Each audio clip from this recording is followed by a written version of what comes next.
Merci. Donc, tout d'abord, on en discutait un peu tantôt, une question qui revient beaucoup, c'est qu'est-ce que l'IA ? On a énormément de clients partout dans le monde, surtout en Afrique et au Moyen-Orient, où on arrive et ils nous disent on a un budget pour faire de l'IA. Et donc, ça part de là pour répondre au premier point, qui est quels sont les gains d'efficience possibles, qu'est-ce qu'on peut faire. La première question, c'est de répondre à ce qu'on veut faire. Et aujourd'hui, très peu d'entreprises, très peu d'industries définissent réellement le problème auquel elles veulent répondre. Je pense que dans la salle, chaque personne aura une définition de l'IA qui est différente. Quand même, un second point, c'est beaucoup de gens à qui je parle qui ne sont pas dans le domaine de l'IA du tout, considèrent que ChatGPT égale intelligence artificielle. Que l'IA est apparue il y a 2 ans, 3 ans, magiquement, ça n'existait pas avant, alors que l'IA, c'est quelque chose qui existe depuis des décennies. Selon moi, Excel est de l'intelligence artificielle. Ma définition de l'IA, c'est simplement le traitement d'un gros volume de données avec de la précision, de la vitesse et de la complexité. Et donc, si on répond à certains de ces critères, de volume, de précision, de complexité et de vitesse, on peut être défini comme de l'IA. Et de savoir ce qu'on cherche. Au final. Oui. Ça, donc voilà, pour moi, ça c'est ma vision de l'IA. Et aujourd'hui, cette différence entre les modèles généralistes et les modèles spécifiques est au cœur pour moi, ce que va être le gain d'efficience de l'IA. De nouveau, c'est ma vision, mais je pense que ce qu'on va tirer des modèles généralistes, comme les LLM, sera un gain assez faible au final.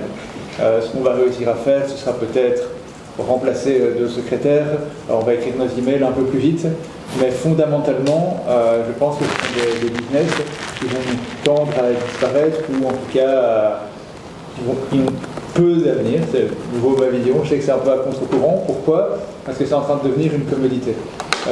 C'est comme l'électricité, c'est comme le téléphone, les prix vont s'éroder, il va y avoir une très forte compétition, alors on va se retrouver avec des modèles qui sont un peu tous équivalents et où il y aura une guerre des prix. Entre Gemini et ChatGPT, Google va se mettre à offrir son modèle à 1 € par mois et au final les prix vont s'éroder et ce sera un standard.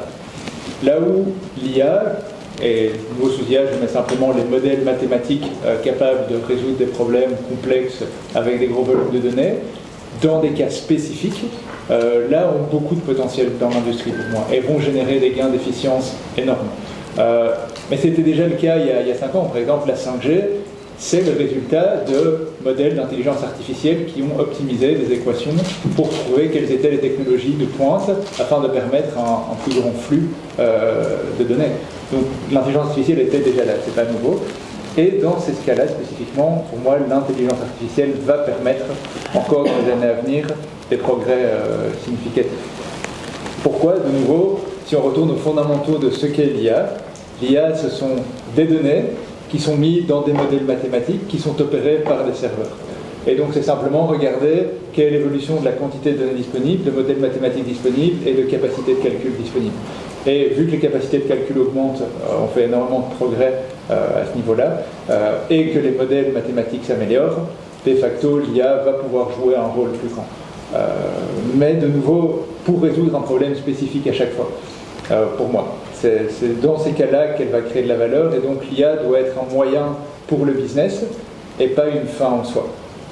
Trop de gens, comme j'ai dit au début, veulent faire de l'IA pour faire de l'IA sans réfléchir avant cela à quel est le problème qu'ils veulent résoudre. Et bien souvent, une feuille Excel peut le résoudre de la même manière. Donc voilà, ça c'est pour le premier point. Et les impacts peuvent être aussi bien sociaux, santé qu'économiques. On a justement travaillé avec Reactor sur toute une série de projets pour la World Food Organization, pour la fondation Bill et Melinda Gates, où on les aidait au travers des données téléphoniques à, par exemple, traquer pendant la crise d'Ebola les mouvements de population et prédire les villes vers lesquelles ces populations se dirigeaient, pour diriger la Croix-Rouge, pouvoir réceptionner les gens, faire des tests et empêcher de l'épidémie. C'était déjà de l'intelligence artificielle en soi, c'est des prédictions sur des mouvements de foule. Le deuxième point, et donc on y vient, c'est la data, qui est pour moi le cœur de l'IA, parce que garbage in, garbage out. Et trop souvent, ce point est mis sur le côté. On parle des modèles, mais les modèles ne font qu'interpréter les données qui leur sont données. Si on prend ChatGPT et qu'on l'entraîne avec que de fausses informations, tout ce qui sortira sera faux. C'est aussi simple que ça. Donc, les données sont au cœur de tout, et pour moi, l'intelligence artificielle est juste le prolongement du big data à l'époque. C'est juste de meilleurs modèles mathématiques et de meilleures capacités de calcul qui sont apparus. Pour ça, je vais prendre un exemple. Donc, nous travaillons énormément avec les opérateurs téléphoniques. Et avec les opérateurs téléphoniques, ce qu'on consomme comme données, c'est ce qu'on appelle les CDR. Les CDR, ils vont traquer chaque fois que vous utilisez votre téléphone, de où vous l'utilisez, qui vous appelez, pendant combien de temps, la quantité de data que vous consommez, à quel endroit, jusqu'au site web visité. Et donc ces données sont disponibles. En Europe, les opérateurs ne donnent pas un accès direct parce qu'il y a énormément de législation, mais quand nous travaillons en Afrique ou au Moyen-Orient, nous avons accès à ces informations pour chaque personne, chaque individu qui est chez cet opérateur. Nous avons accès à cette info-là. Et nous pouvons l'utiliser pour modéliser. Et j'amène ce point-là maintenant parce que pour moi, il fait partie des risques également de l'IA. Car nous avons vu des projets de certains gouvernements qui nous disaient tiens, est-ce que vous pouvez profiler nos clients? Est-ce que vous pouvez nous aider à dire qui votera sans doute pour nous, qui ne votera pas pour nous, pour qu'on target nos pubs pendant les élections? On n'a pas travaillé avec au final, mais c'est des demandes qu'on a reçues. Simplement parce que avec un profilage aussi riche, c'est une étude américaine mais qui date déjà il y a plus de 10 ans, donc une fois l'IA était déjà là, on arrive à prédire avec 70% de précision, c'est pas très précis mais c'est pas imprécis non plus si quelqu'un est fidèle ou pas, simplement en regardant des patterns de consommation. Donc est-ce que la personne, on sait définir... Est-ce qu'on lui laisse la parole ou on lui enlève la parole?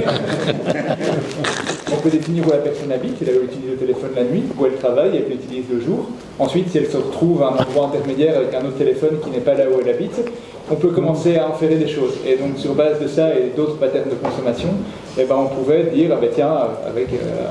c'est encore beaucoup plus fort, c'est par exemple le sexe. On peut définir à 85% de précision si la personne est un homme ou une femme, sur base des profils d'utilisation.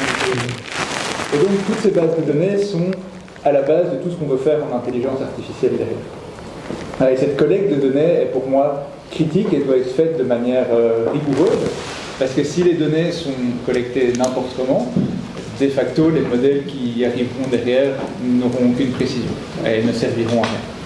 Excusez-moi, j'ai envie de dire vive le GDPR. Oui, le GDPR apporte beaucoup.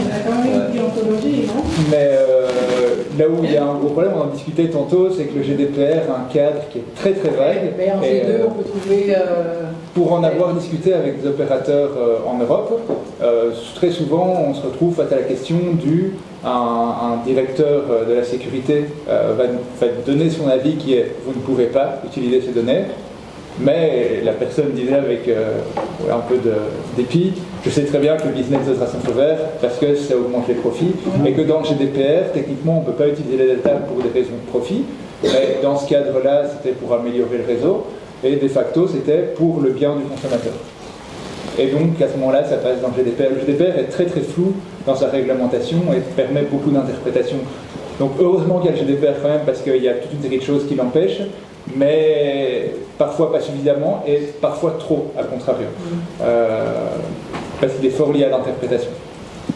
Par exemple, dans le domaine de la santé, le GDPR est souvent, en tout cas dans mon expérience, interprété de manière très très stricte, parfois un peu trop, ce qui peut bloquer l'innovation.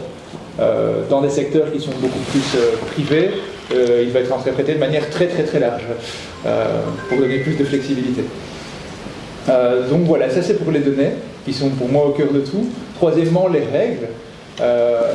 Et ça c'est peut-être plus propre à l'Europe, mais quand il n'y a pas de règles, il y a peu d'innovation. On a tendance à se freiner et à attendre que les règles sortent pour commencer à innover.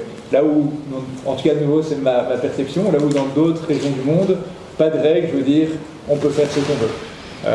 C'est quelque chose qu'on a plus vu aux USA qui sont jetés dans l'IA dès que c'est apparu, là où en Europe on a commencé par dire attention, qu'est-ce qu'on peut faire, qu'est-ce qu'on peut ne pas faire et pourquoi. Et c'est important, mais il faut regarder de nouveau les deux côtés de la pièce. J'en parlais de nouveau des besoins de législation. On voit ces risques sur lire les datas, voir les datas, profiler les datas des gens, leurs mouvements. Ça a du bon et ça a du moins bon. Par exemple, pendant le Covid, on a été autorisé à lire ces données mais anonymisées pour traquer les mouvements des gens en Belgique, ce qui permettait d'analyser les risques d'épidémie dans certaines parties du pays. et qui permettait de dire attention, dans telle commune, il y a un risque d'augmentation de l'épidémie dans les 3 à 4 semaines.